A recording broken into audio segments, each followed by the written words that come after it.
Amém. Graça e paz, irmãos. Pedir aos abençoados que estão de pé ainda que se assentem.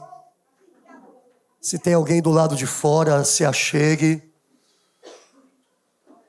Por mais que esteja quente esse local, mas é importante que estejamos aqui juntos, porque lá fora tem muita coisa para distrair e aqui a gente consegue se concentrar mais naquilo que estamos propostos a fazer, que é ouvir a palavra do Senhor nessa manhã.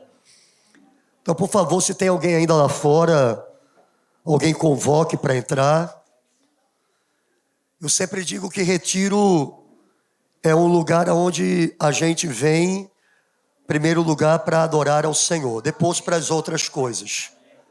E eu sempre digo assim, mesmo que não seja crente, se você vem para o retiro, você vem para se submeter a quem está organizando o retiro. Esse negócio de cada um é livre para fazer o que quer, é lá no mundo. Na igreja, a gente faz as coisas como elas devem ser feitas. Ah, mas eu não sou crente. Se veio para cá, vai se comportar como a gente disser. Senão, não faz sentido estar aqui. Irmãos, somos gratos por estar aqui com os irmãos, nesse terceiro e último dia do retiro marcados. Temos sabido, porque a gente veio desde lá conversando com o Erasmo, procurando informações das coisas que aconteceram. Chegando aqui também já conversamos um pouco com a Diaxo, com outros irmãos. Estamos alegres por saber de tudo que o Senhor tem feito, não apenas desde a sexta, mas desde quando esse retiro começou a ser projetado, mas de uma forma especial desde a sexta, na condução das coisas para cá, na chegada dos irmãos, nos cultos que têm acontecido desde lá, na organização. Ontem tivemos 2 reconciliações com o Senhor, da Isabel e da Bruna, e a gente agradece ao Senhor, porque esses são os propósitos primordiais da gente ter todo o trabalho que tem para fazer uma coisa como essa. Porque para quem vem desfrutar realmente é muito fácil, mas para quem organiza é difícil, é pesado, não apenas no aspecto espiritual, de cuidar, de preparar, mas principalmente no aspecto de providenciar todas as coisas, de organizar, de despender recursos para poder tornar um momento como esse possível. Então a gente é grato a Deus, a gente louva o Senhor pela sua bondade, pela sua misericórdia e por estarmos desfrutando disso nessa manhã no nome de Jesus. O meu relógio está errado? Ah, tá. Meu relógio deu uma pane aqui no celular. Olha, está 8h25 no meu celular. Ia ser boa a mensagem hoje, não é? Me preocupa, vou pregar 1 hora aqui, 1h30 para chegar até 10 horas. Ia dar bom. Vou me guiar aqui pelo relógio. 10 horas. Irmãos amados, primeira vez que eu prego em cima de um tonel. A minha sugestão é que o Marcados providencie um púlpito na forma de um carimbo, Marcados para impactar. Ou de um ferro de marcar boi, para marcar escravo. Marcar. Faz um púlpito desse para evento, para culto do marcado aí. Pega a visão. Tonel. Irmãos amados, a gente está aqui e o tema desse retiro é Por Tua Glória,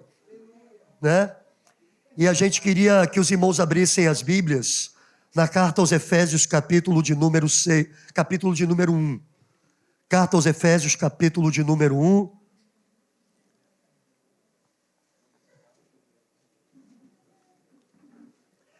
Eu só vou pedir a alguém que quando eu fizer um sinal aqui da água, encha de novo aqui o caneco, que eu acho que ele vai secar algumas vezes, viu? Até porque eu estou gripado e a garganta não está um ouro 18, não. Efésios 1. Efésios, capítulo 1. Água. Não, agora não. Eu faço sinal aqui na hora.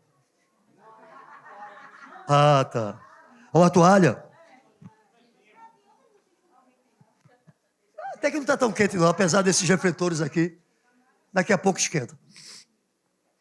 Efésios capítulo de número 1.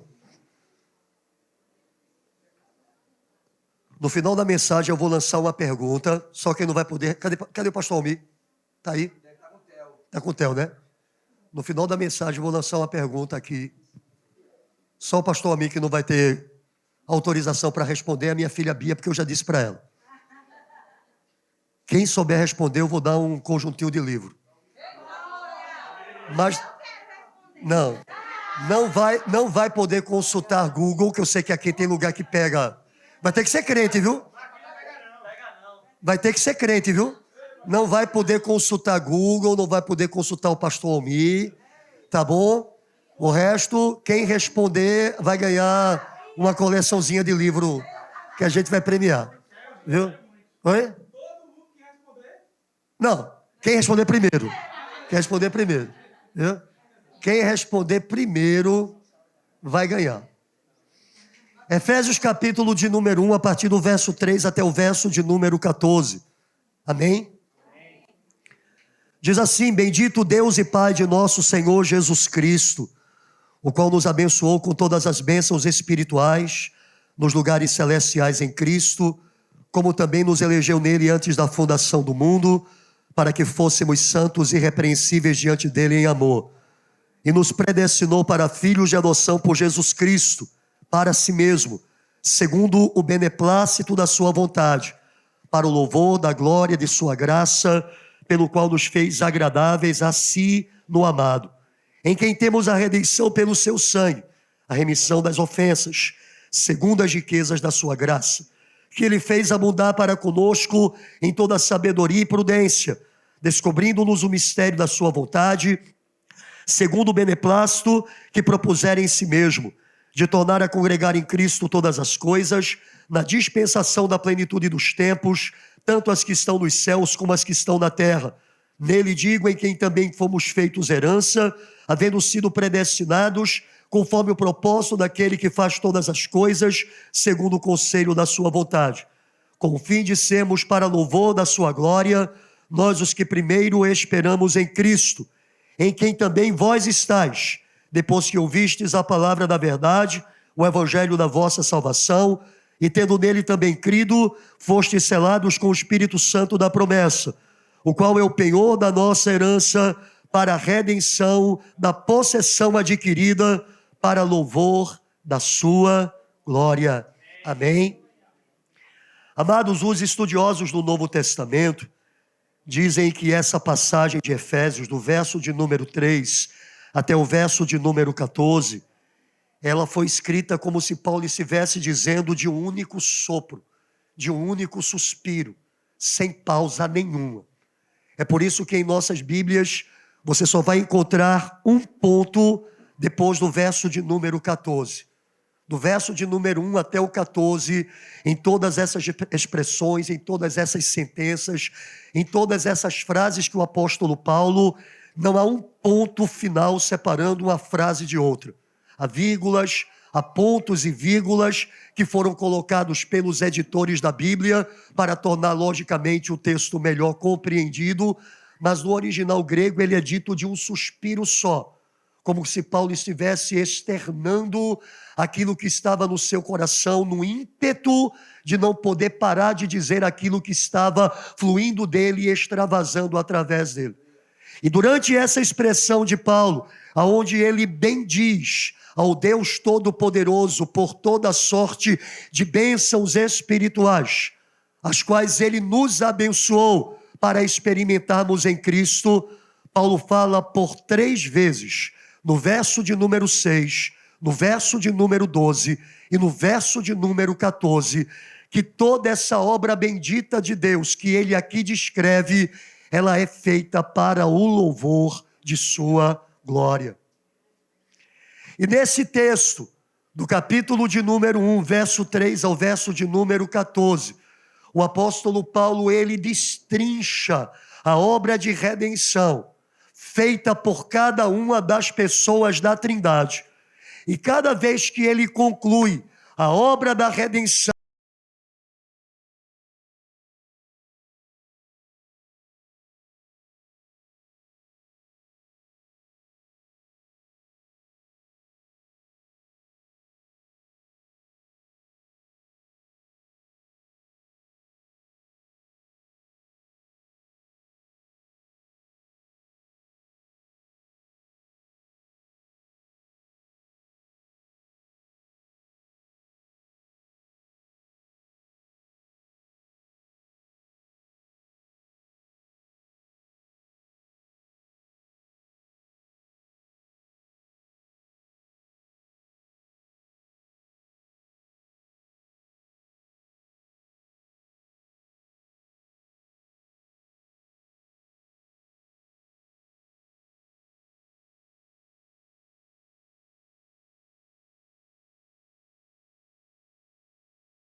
No momento final desse momento de louvor, de adoração, ele orava pedindo a Deus para que o Senhor revelasse aos corações qual o propósito de nossa vida, para que a gente pudesse ter um norte, a gente pudesse ter um rumo no nosso viver.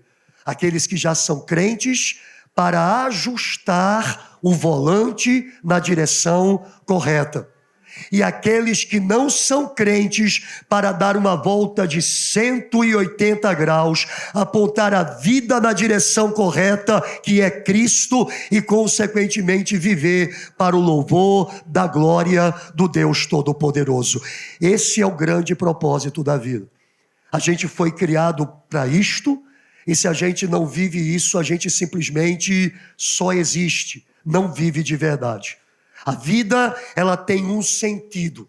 A vida, ela tem um propósito. E não é segundo o querer de cada um.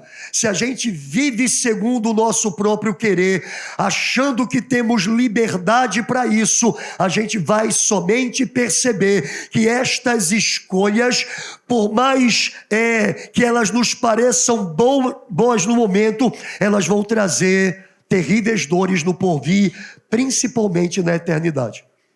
É por isso que Salomão vai dizer que há caminho que para o homem parece ser bom, mas o fim dele conduz à morte. Há um único caminho que é verdadeiro, há um único caminho que de fato conduz à vida, há um único caminho que preenche o coração e faz com que a gente viva com abundância, e esse caminho é Cristo. Esse caminho é para a gente viver para a glória do Senhor. E a gente vai falar um pouco sobre isso na manhã de hoje, no nome de Jesus. Amém? Amados, o tema desse retiro é por tua glória. Quem é crente e está familiarizado com a palavra glória, ou pensa estar familiarizado com a palavra glória, atribui à palavra glória principalmente um sentido de presença de Deus, de manifestação de algo especial da parte de Deus, que nos faz ser capacitados para realizar alguma coisa para com Deus. Está familiarizado com a ideia de que a glória de Deus é a manifestação de carismas, de dons do Senhor, para que a gente possa sentir, experimentar e expressar algumas coisas da parte de Deus nessa vida.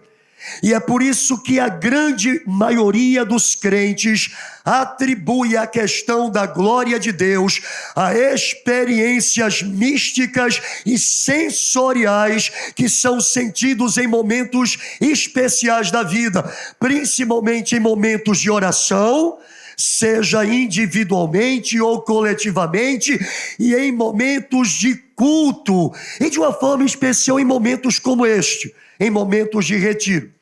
Eu já participei de muitos retiros, já realizei dezenas de retiros, e eu sei que em retiros costumam acontecer coisas especiais.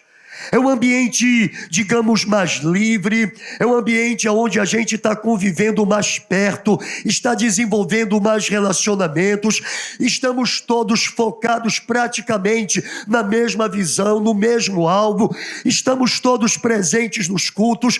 A atmosfera, como se costuma dizer, é uma atmosfera especial, e nesses momentos não é difícil ver manifestações de Deus, manifestações do seu poder, da sua visitação, do enchimento do seu Espírito, de sua glória, dentro dessa expressão do significado dessa palavra.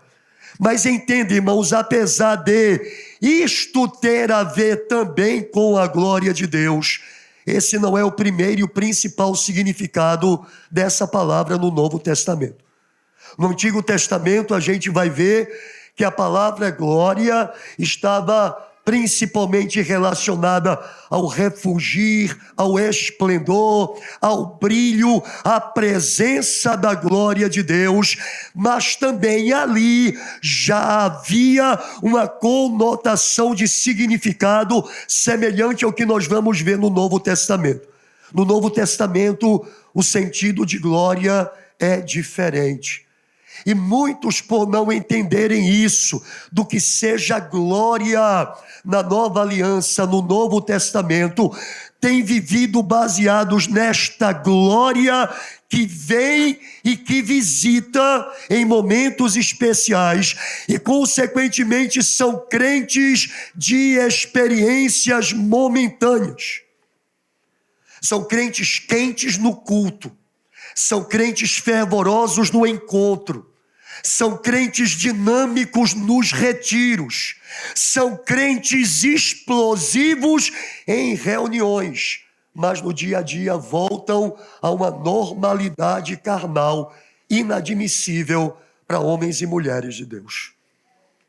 E a gente tem experimentado estes tobogãs da vida espiritual, estas gangorras da vida espiritual, por justamente não entender isto, que glória no Novo Testamento não tem a ver principalmente com uma presença gloriosa, esplendorosa, magnífica, brilhante, resplandecente, que vem, mas como um testemunho a ser vivido.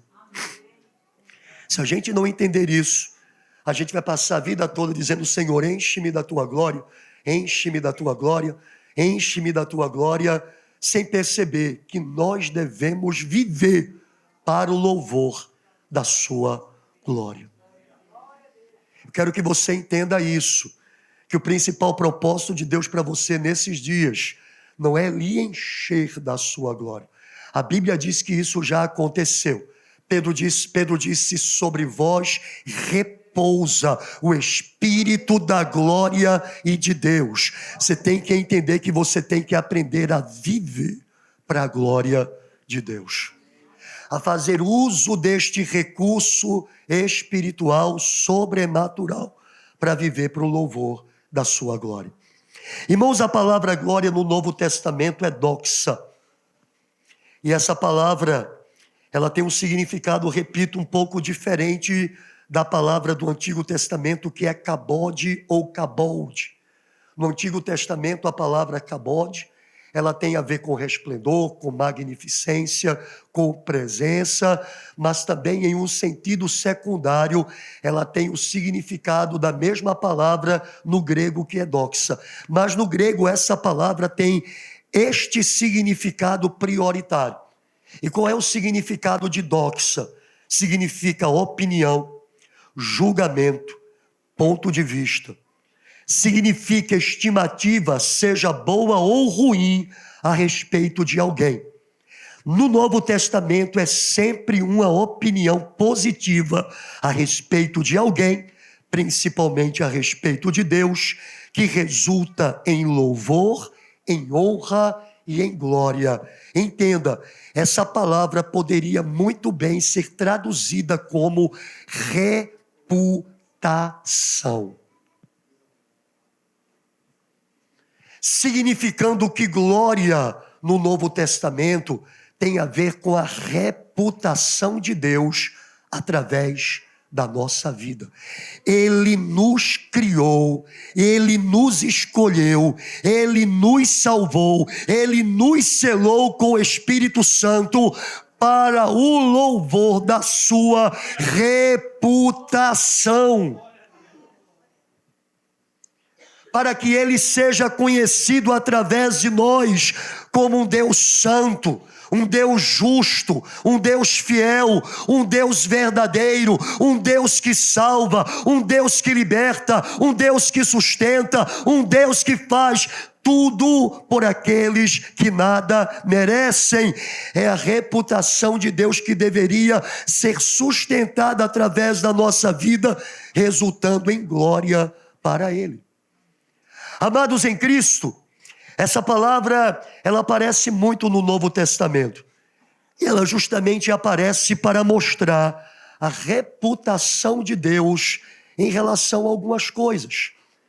Por exemplo, a Bíblia diz, lá em Salmos, capítulo de número 19, que tudo Deus criou para a glória dele. e que toda a criação manifesta a glória do Senhor. Ou seja, Davi estava dizendo que quando nós olhamos para a natureza, para a obra criada, esta, através da perfeição que Deus lhe atribuiu, lança para quem a contempla a reputação de que Deus é um Deus perfeito, de que Deus é um Deus grande, de que Deus é um Deus todo-poderoso, de que Deus é um Deus maravilhoso, porque a natureza revela a glória de Deus. Está no Salmo de número 19. Os céus revelam a glória de Deus e a natureza as obras de suas mãos. E aí a gente vê que Deus cria a natureza e a natureza dá a Deus essa reputação dele ser grande, dele ser tremendo. A gente vai ver no Evangelho de João que Jesus, ele viveu neste mundo para manifestar a glória de Deus. Ele disse isso em João 17, manifestei-lhes a sua glória.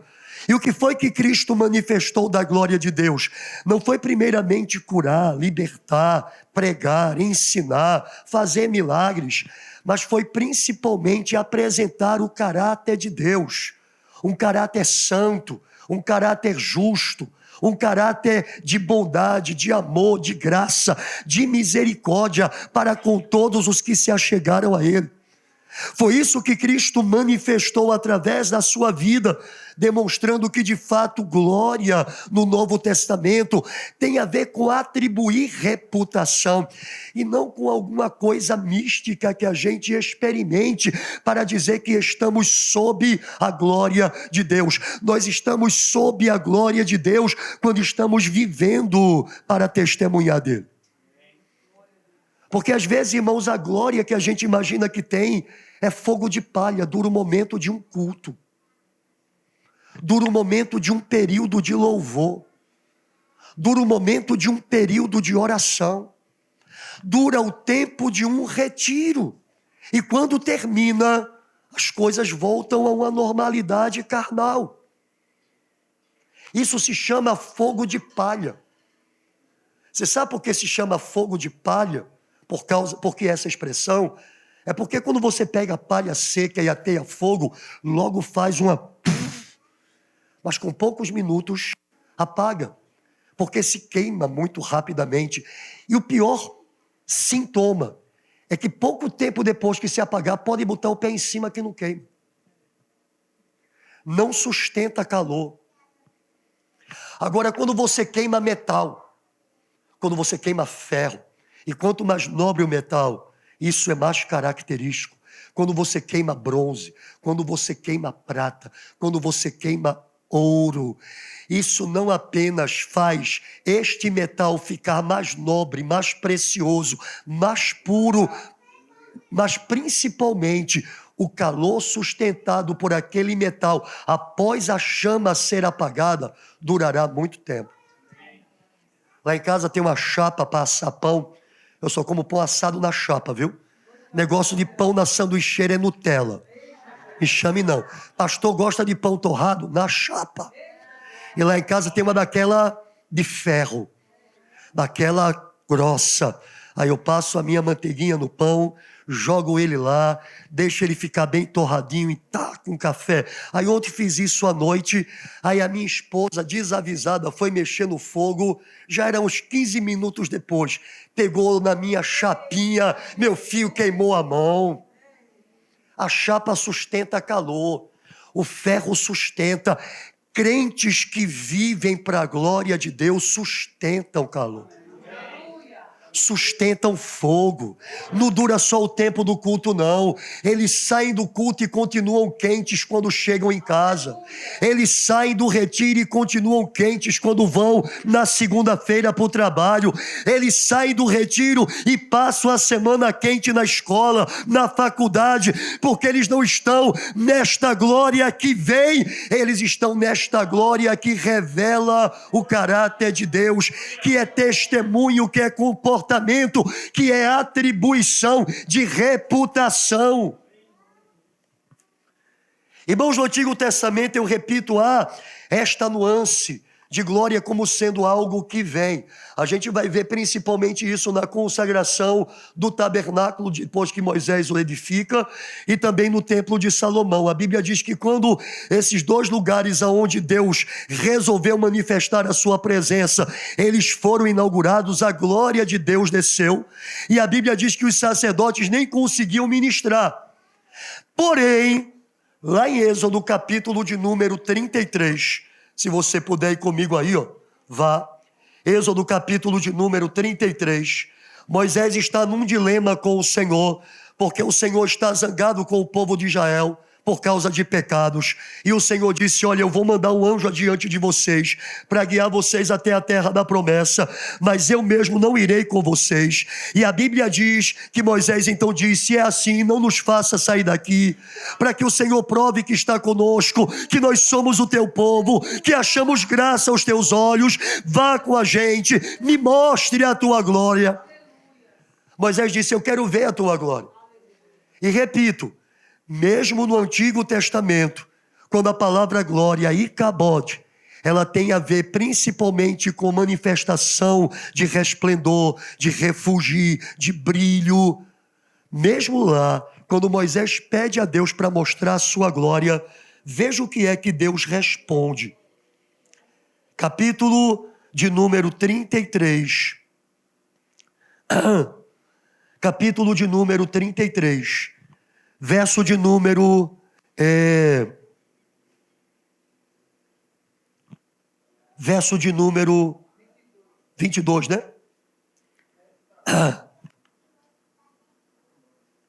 Não, aqui já é Deus respondendo. Moisés aqui, o verso de número 18. Então ele disse: rogo-te que me mostres a tua glória. Resposta de Deus. Porém ele disse: eu farei passar toda a minha bondade por diante de ti, e proclamarei o nome do Senhor diante de ti, e terei misericórdia de quem eu tiver misericórdia, e me compadecerei de quem eu me compadecer. Moisés pede para ver a glória de Deus, e o que o Senhor diz: eu manifestarei a minha bondade diante de ti. Em outras palavras, eu farei você perceber que eu sou bom. Eu farei você entender que eu sou Deus de misericórdia. Deus diz a Moisés que fará com que ele perceba que Deus tem uma reputação que ele quer que seja conhecida dos homens. E quando Deus passa diante de Moisés, capítulo de número 34. Capítulo de número 34. A palavra do nosso Deus diz assim. E o verso de número 5. E o Senhor desceu numa nuvem e se pôs ali junto a ele. E ele proclamou o nome do Senhor. Passando, pois, o Senhor perante ele, clamou: Senhor, o Senhor Deus, misericordioso e piedoso, tardio em irar-se e grande em beneficência e em verdade. Aleluia. Irmãos, quando Deus passou diante de Moisés, manifestando a sua glória, Moisés não começou a pular e dizer: eita, estou todo arrepiado. Eita, que presença maravilhosa. Eita, que eu estou todo trêmulo. Eita, que eu não me aguento de pé. Quando Deus manifesta-se em glória para Moisés, Moisés contempla a natureza de Deus e proclama a sua reputação.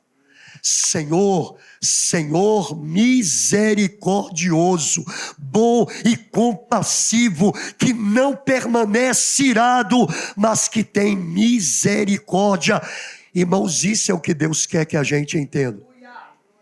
Que a gente deve conhecê-lo e servi-lo, de maneira que a sua reputação seja conhecida através da nossa vida.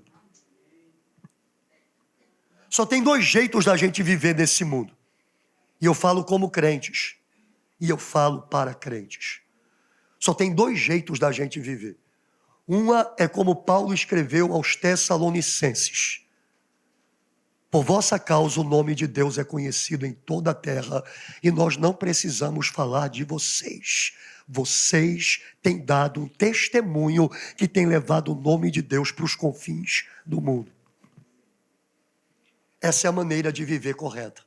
Isso é viver para o louvor da sua glória. Mas tem uma segunda maneira de viver, que muitos ditos crentes assim vivem. Por vossa causa o nome de Deus é envergonhado diante dos gentios. Entenda, não há como ficar neutro nessa situação.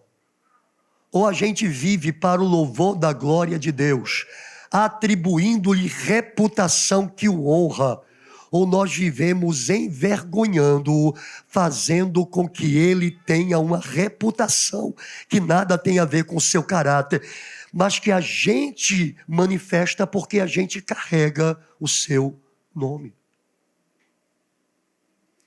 Irmãos, no Antigo Testamento, os homens que conheceram a Deus tinham uma preocupação muito maior com o nome do Senhor do que com a manifestação do poder do Senhor. A igreja hoje está muito viciada nessa coisa de poder, desta glória que vem, de unção, se esquecendo que isso é algo que Deus dá no momento que Ele quer, mas a nossa obrigação é viver aqui, independente dessas coisas acontecerem, para o louvor de sua glória. No Antigo Testamento, a grande preocupação do povo de Deus não era com essa glória que vinha, era com a glória que permanecia através do testemunho. É por isso que quando Moisés, ele via o povo de Israel sendo derrotado por seus inimigos, ele dizia: Senhor, como é que vai ficar o teu nome? Quando Deus diz a Moisés, no momento de ira contra o povo de Israel, eu vou matar todo este povo e eu vou levantar de ti uma descendência que vai me servir. Moisés diz: não, Senhor, não faça isso. Como ficaria o nome do Senhor? As pessoas diriam: ele não pôde conduzi-los à terra da promessa como prometeu. O teu nome cairia no chão, iria para o lixo. Não faça isso. Perceba o coração de Moisés. Ele abre mão de uma glória, porque o povo, ao invés de ficar conhecido como o povo de Abraão, de Isaac e de Jacó, seria a descendência de Moisés. E Moisés diz: não, Senhor, eu não quero o meu nome exaltado. É o teu nome que deve ser exaltado. Quando Josué pede a batalha para Ai, logo depois da vitória tremenda contra Jericó, porque tinha pecado no meio do povo, Josué chega chorando diante de Deus e vai dizer: Senhor, e agora? Como ficará o teu nome? Todos os teus inimigos dirão que o Senhor não é poderoso para salvar o teu povo. E Deus vai dizer a Josué: ô Josué, vocês não venceram porque tem pecado aí. Descubram onde está o pecado, destrua o pecado, destrua quem pecou, e eu volto a estar com vocês. Então entende, irmãos, sempre essa questão da glória de Deus naqueles que conhecem ao Senhor é algo relacionado à reputação que damos a Deus, que levamos de Deus para as pessoas, e não principalmente a algo que a gente vive em momentos de reunião. É maravilhoso o que a gente experimenta em culto. E entenda, não é errado não.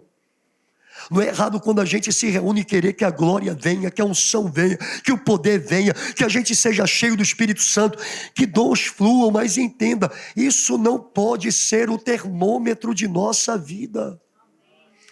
Porque tem gente que se julga espiritual porque cada culto tem uma experiência mística, mas o restante dos dias e das horas da semana estão na carne. São péssimas testemunhas em casa, no trabalho, na escola, na vizinhança. Isso não é espiritualidade, pelo contrário, isso é a forma mais vil de carnalidade, porque engana. Porque se a gente vivesse o tempo todo assim,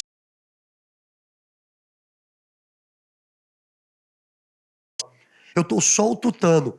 Mas como a gente vem para um retiro, a gente vem para um culto, e naquele momento a gente liga uma tomadazinha, um interruptorzinho, que vem essas experiências, a gente acha que ainda está sendo espiritual. E não se engane, amado.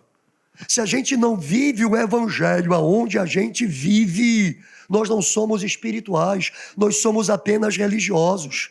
A forma mais vil de carnalidade é a gente ser quente em lugar de culto e frio fora dele. É a gente dar glória a Deus mais alto do que todo mundo na hora que a gente está reunido e a gente ter vergonha do nome do Senhor quando a gente está no ambiente comum do dia a dia. Isso é uma religiosidade braba e a forma mais vil de carnalidade, porque engana terrivelmente. Por isso, abençoados, a gente precisa vigiar para ver se de fato nós temos vivido por sua glória. E não temos feito as coisas de qualquer maneira. Aí, voltando para o Novo Testamento, a gente vai agora para 1 Coríntios, e a gente vai falar de uma coisa bem objetiva agora com relação a viver para a sua glória. Capítulo de número 6 de 1 Coríntios.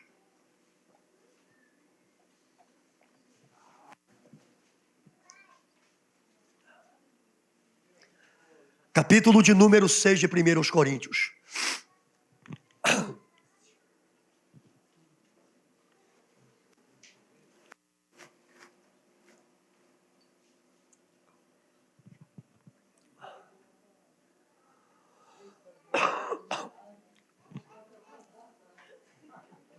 Eita, boa medida, recalcada,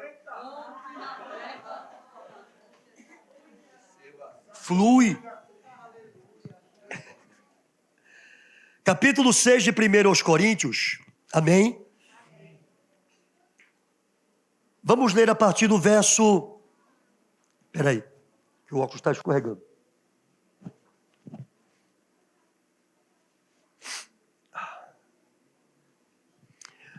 Vamos ler a partir do verso de número 12. Capítulo de número 6, a partir do verso 12. Todas as coisas me são lícitas, mas nem todas as coisas convêm. Todas as coisas me são lícitas, mas eu não me deixarei dominar por nenhuma. Os alimentos são para o estômago e o estômago para os alimentos. Deus, porém, aniquilará tanto um como os outros. Mas o corpo não é para a fornicação, senão para o Senhor, e o Senhor para o corpo. Ora, Deus que também ressuscitou o Senhor, nos ressuscitará a nós pelo seu poder. Não sabeis vós que os vossos corpos são membros de Cristo? Tomarei, pois, os membros de Cristo e os farei membros de uma meretriz? Não, por certo. Ou não sabeis que o que se ajunta com a meretriz faz-se um corpo com ela? Porque diz, serão dois, uma só carne. Mas o que se ajunta com o Senhor é o mesmo Espírito. Fugir da fornicação.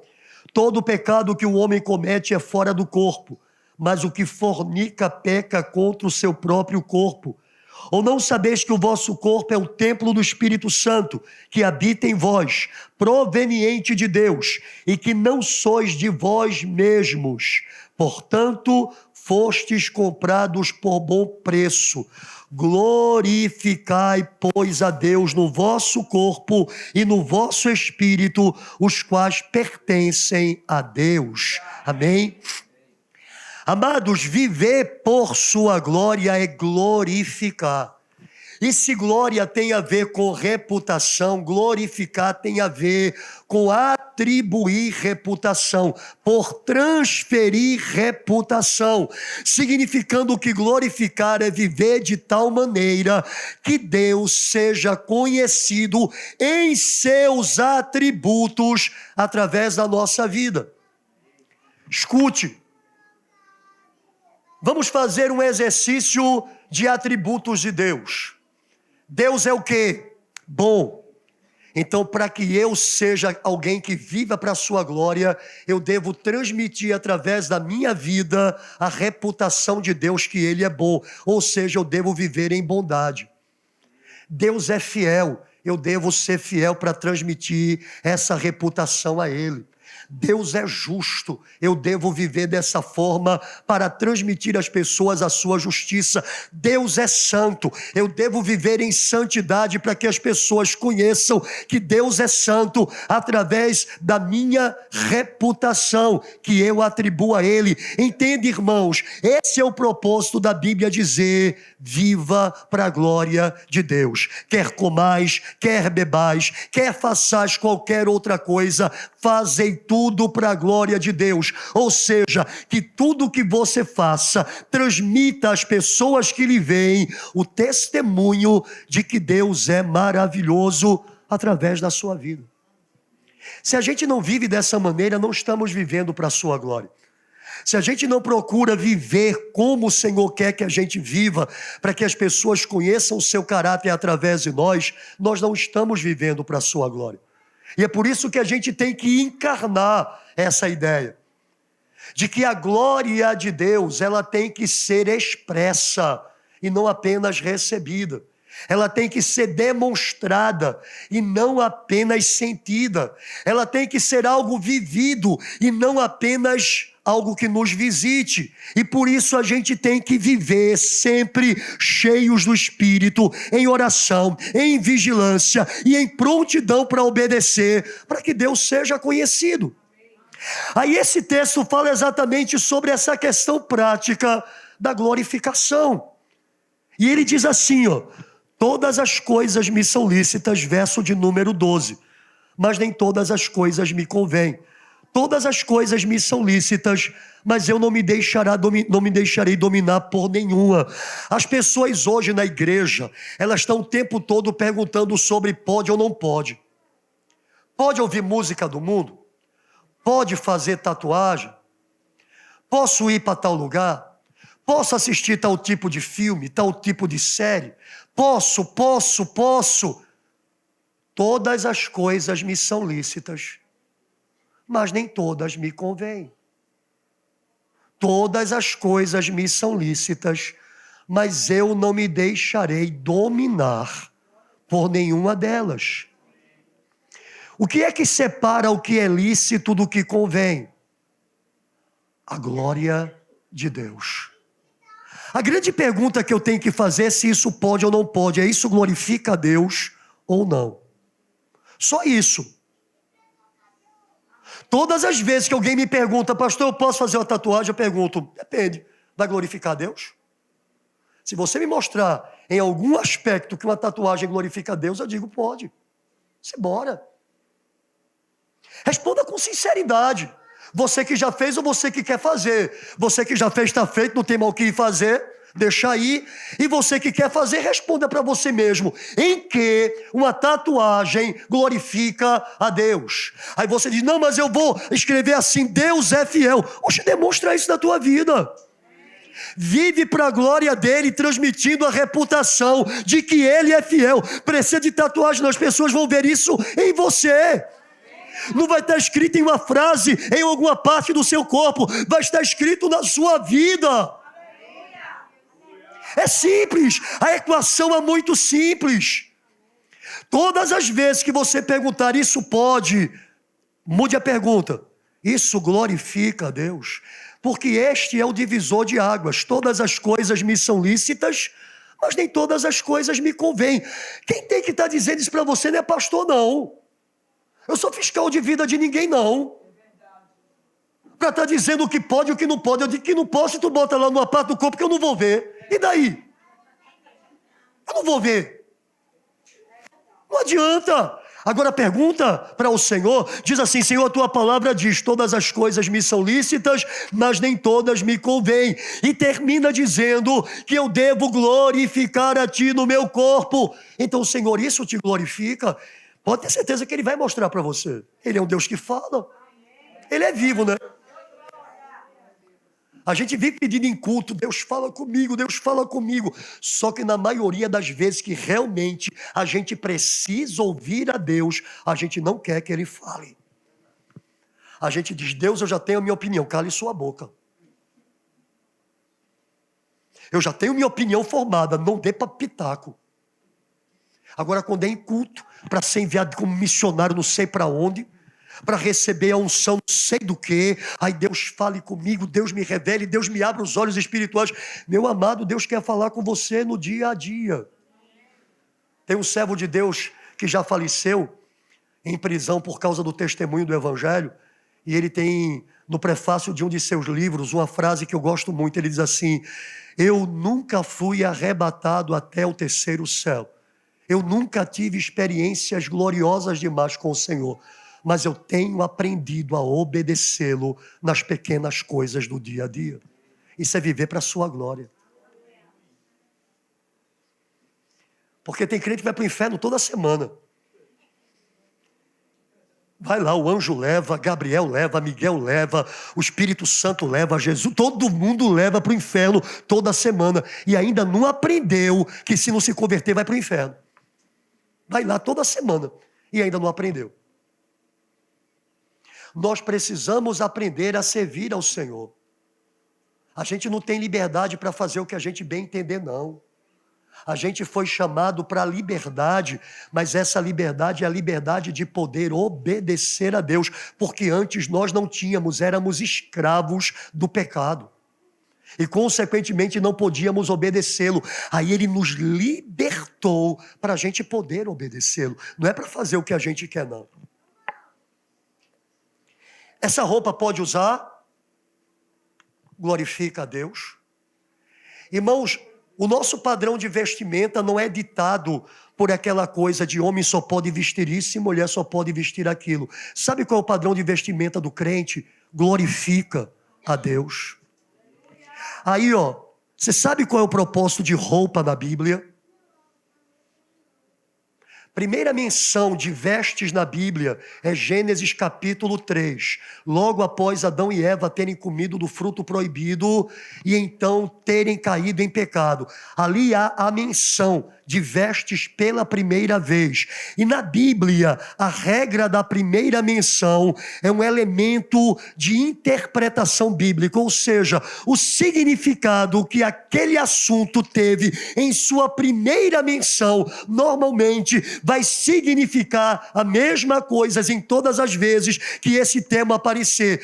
Quando vestes aparecem pela primeira vez, está escrito o objetivo: para encobrir a nudez. Qual é a primeira finalidade da veste? Não é enfeitar, não é ser bonito, não é estar na moda, não é insinuar, não é transparecer, não é sensualizar, mas é cobrir. Quando o crente entende isso, a mulher vai entender que ela pode usar calça comprida, saia, vestido, desde que cubra adequadamente. Porque botar uma saia no calcanhar com uma fenda até o Apocalipse não adianta. Porque botar um vestidão com a transparência que você vê o alfa e o ômega também não adianta. Porque o homem botar uma calça comprida, mas ser estilo Zezé de Camargo e Luciano, que você tem que botar um saco no pé para o pé entrar e ficar todo atacadinho, todo arrochadinho, não adianta. Irmãos, as vestes são para cobrir e cobrir adequadamente. Aí quando você vai se vestir, jovem, homem, mulher, moça, rapaz, crentes, essa deveria ser a sua principal preocupação. Tudo me é lícito, mas nem tudo me convém. Mulher pode usar calça comprida? Pode, desde que vista. Homem pode usar bermuda? Pode, desde que vista. A gente tem que saber que é para a glória do Senhor. Nem é para a gente andar segundo mandamentos humanos e nem para satisfazer a carne ou a moda desse mundo. Irmãos, e se a gente tiver esse critério para todas as coisas que a gente for fazer, a gente vai encontrar uma cerca protetora feita por Deus, na qual estaremos seguros permanecendo dentro dela. porque o Senhor nos mostrará o caminho da vida e nós viveremos de modo ao exaltarmos, ao glorificarmos e a sermos abençoados pela obediência a Ele. Mas, irmãos, indo mais adiante, verso de número 13, a Bíblia vai dizer assim: os alimentos são para o estômago e o estômago para os alimentos. Deus, porém, aniquilará tanto um como os outros, mas o corpo não é para a fornicação, senão para o Senhor, e o Senhor para o corpo. Ora, o Deus que também ressuscitou o Senhor nos ressuscitará a nós pelo seu poder. Verso 15: não sabeis vós que os vossos corpos são membros de Cristo? Tomarei, pois, os membros de Cristo e os farei membros de uma meretriz? Não, por certo. Ou não sabeis que o que se ajunta com a meretriz faça um corpo com ela? Porque diz: serão dois uma só carne. Mas o que se ajunta com o Senhor é o mesmo Espírito. Fugir da fornicação. A palavra fornicação aqui é porneia, e a porneia tem um monte de significado, todos eles relacionados a relacionamentos sexuais ilícitos. Significa literalmente isso, relação sexual ilícita. Mas significa na prática adultério. Adultério é quando uma pessoa casada tem um relacionamento fora do casamento, seja homem ou mulher. Fornicação é quando pessoas solteiras têm relacionamento sexual. Homossexualidade, relacionamento sexual com pessoas do mesmo sexo. Lesbianismo, a mesma coisa, só que especificamente em relação às mulheres. Relação sexual com animais, o que também é conhecido como bestialidade. Relação sexual com parentes próximos, o que também é conhecido como incesto. Relação sexual com homem ou mulher divorciada. Metáfora de adoração de ídolos. Todas essas coisas são porneia. E a Bíblia diz para nós que nós devemos fugir da fornicação. Irmãos, glorificar a Deus significa que nós não temos essas práticas na nossa vida, antes nos abstemos delas justamente para mostrar que a reputação do Deus a que servimos é de que Ele é santo, santo e santo. Eu repito, tem muita gente preocupada com essa glória que vem, que se experimenta num determinado momento específico da vida, principalmente relacionado à vida religiosa, à vida de ajuntamento, mas quando sai daqui vai fornicar.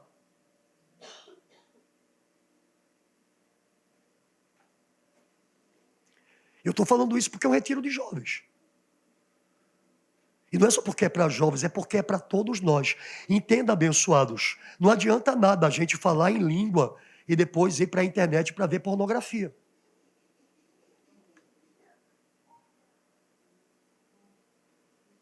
Não adianta nada a gente tremer no culto e depois a gente ir para o banheiro se masturbar. Estou falando nada grego aqui não, viu? Todo mundo aqui fala a minha língua.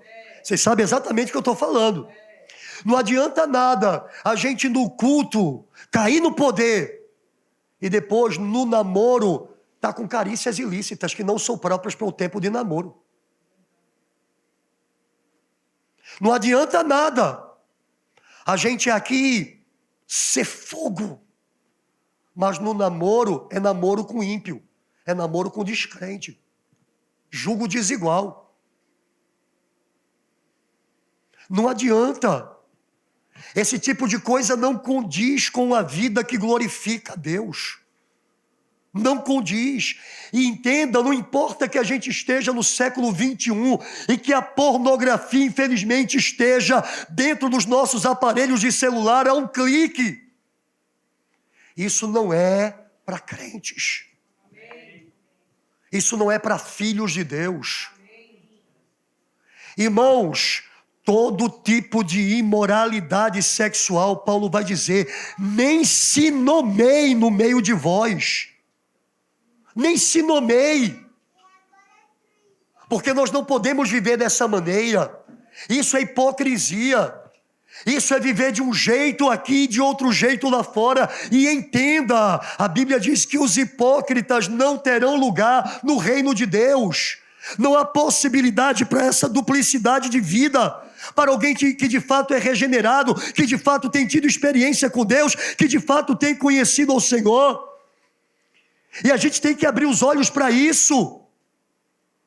Viver para a sua glória é viver de modo que Ele seja demonstrado no meu corpo. Irmãos, ficar não é coisa de crente. Ficar não é coisa de crente. Crente tem que buscar relacionamentos aonde ele entenda que esse relacionamento é para namorar, noivar e casar. E namoro e noivado de crente não é para que um conheça o outro intimamente, é para que um conheça o outro em caráter, em personalidade, para procurar mudar o que puder mudar nesse período, porque depois de casado é bronca.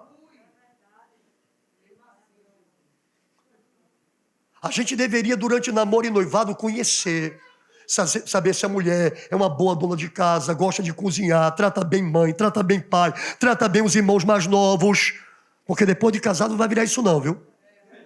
E a mulher deveria saber se o homem é estudioso, se é um cara trabalhador, se é honesto, se é um cara protetor, se é um cara cuidador, se não é agressivo, se não é ignorante, porque se for no namoro, depois de casar fica pior.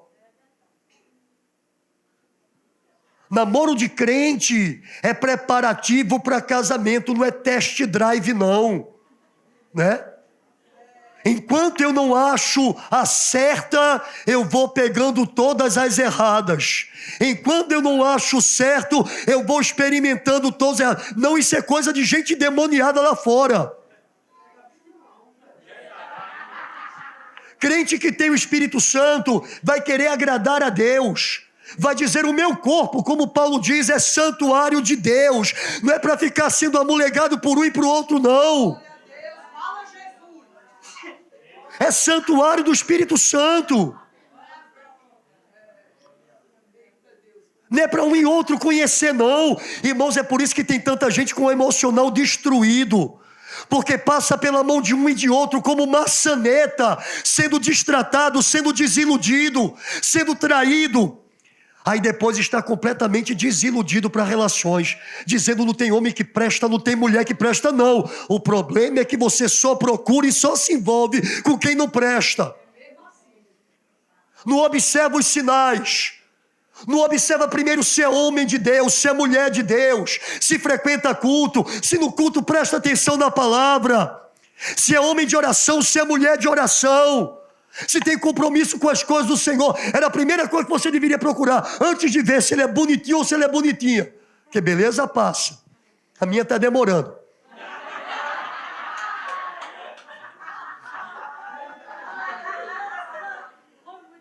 Mas passa.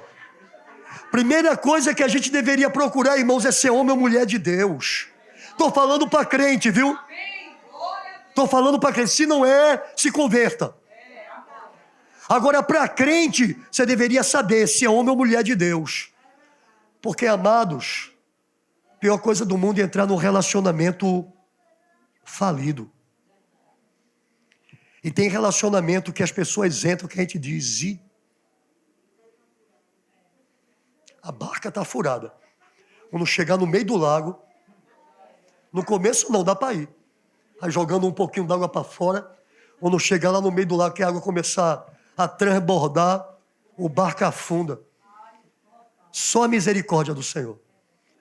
Mas a gente é responsável, porque é a gente que tem que escolher, é a gente que tem que observar, é a gente que tem que catar, para ver realmente quem presta e quem não presta.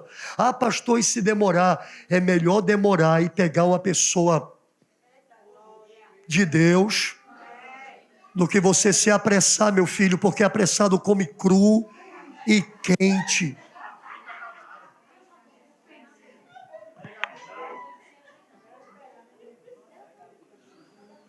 Fugir da fornicação. Fugir das relações sexuais ilícitas.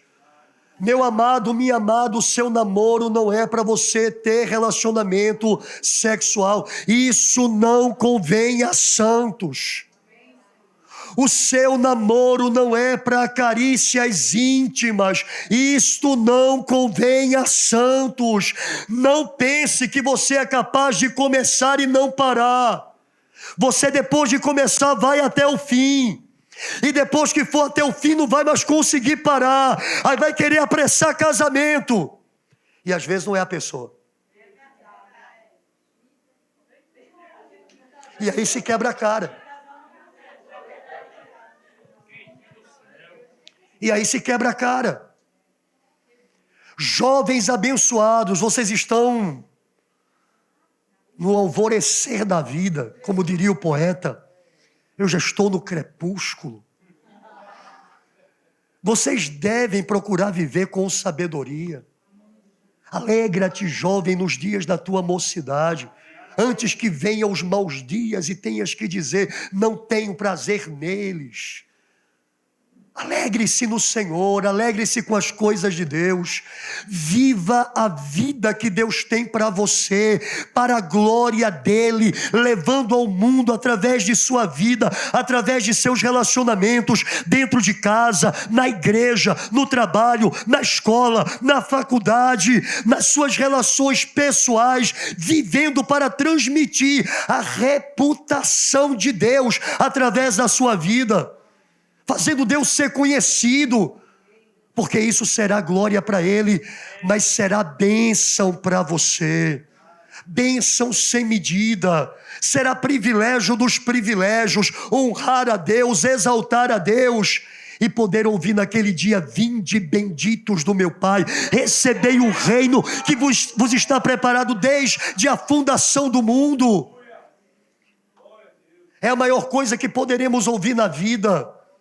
E por isso a gente tem que aprender a viver para a glória do Senhor. Irmãos amados, terminando esse texto, a Bíblia diz no verso de número 18 até o verso de número 20, fugir da fornicação. Todo pecado que o homem comete é fora do corpo, mas o que fornica peca contra o seu próprio corpo. Entenda, todo o pecado relacionado à vida sexual é fornicação, é imoralidade sexual. E a Bíblia diz que todos esses pecados são cometidos contra o próprio corpo. Ou seja, é um uso indevido do corpo naquele momento.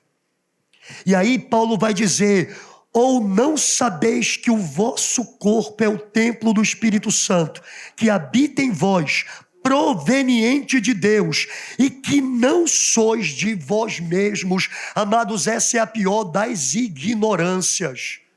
É não saber que você pertence ao Senhor e que o Espírito do Senhor habita em você. É por causa desta ignorância que nós praticamos todos os atos pecaminosos contra Deus. Porque a falta da consciência da presença de Deus faz com que a gente o traia. Você já viu alguém trair o outro em sua presença? O marido só trai a mulher nas costas dela. A mulher só trai o marido nas costas dele. O namorado com a namorada e vice-versa, a mesma coisa. Traição é sempre algo feito em oculto. Quando nós desconhecemos que somos do Senhor e que Ele habita em nós, nós então ignoramos a sua presença constante conosco e nos achamos no direito de fazer coisas erradas porque Ele não está ali na nossa cabeça. É por isso que a maioria de nós tem um tipo de procedimento aqui e outro lá fora. Porque aqui a gente diz, o Senhor está neste lugar. E lá fora a gente acha que não, que Ele ficou aqui dentro. Terminou o retiro, o Senhor ficou aqui, esperando o próximo grupo que vir para cá. E a gente vai para casa sem Ele até se encontrar de noite, lá na igreja de novo. Aí se encontra na igreja, o Senhor está presente. Sai da igreja, o Senhor diz, agora é contigo. E por causa disso a gente vive traindo o Senhor. Ou ignorais que o vosso corpo é o santuário de Deus, no qual habita o Espírito Santo, e que não sois de vós mesmos. E ele conclui dizendo assim, ó, porque fostes comprados por bom preço. Que preço foi esse? O sangue de Jesus. 1 de Pedro, não foi com prata ou ouro que fostes resgatados da vossa vã maneira de viver, mas com o precioso sangue como de um cordeiro. Fostes comprados por preço.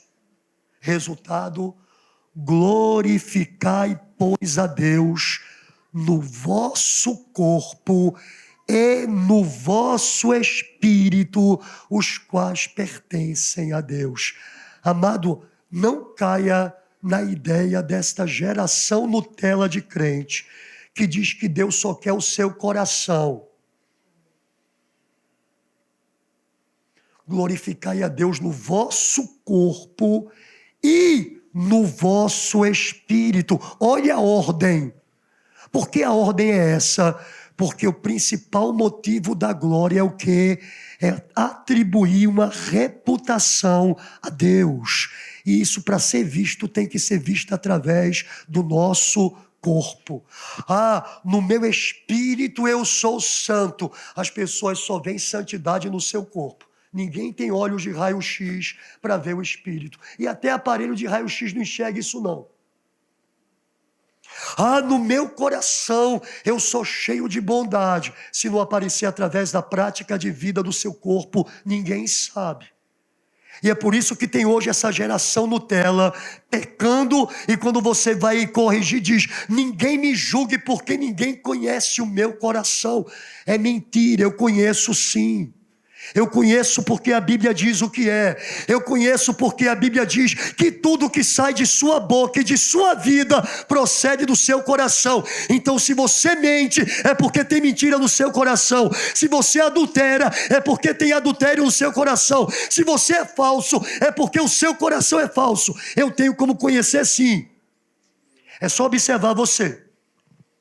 Da mesma forma, se na minha vida, se da minha boca, o que procede é a palavra de Deus, é a santidade de Deus, é a vida de Deus, é o caráter de Deus. Então, amados, é porque o meu coração está cheio da presença do Senhor. E é isso que significa viver para a sua glória. Glorifique a Deus no seu corpo e no seu espírito. Que a sua boca seja para a glória de Deus.